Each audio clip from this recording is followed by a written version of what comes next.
వాడపల్లిలో అంగరంగ వైభవంగా బ్రహ్మోత్సవాలు. కోనసీమ తిరుమల వాడపల్లి వెంకటేశ్వర స్వామి వార్షిక బ్రహ్మోత్సవాలు శుక్రవారం వైభవంగా ప్రారంభమయ్యాయి.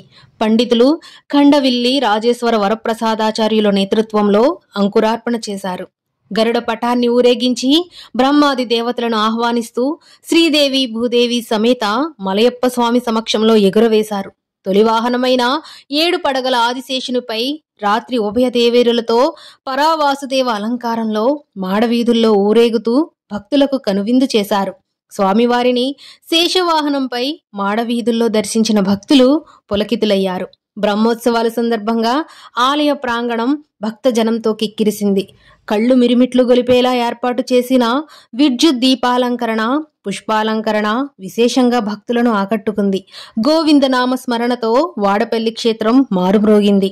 అధిక సంఖ్యలో భక్తులు స్వామివారిని దర్శనం చేసుకున్నారు.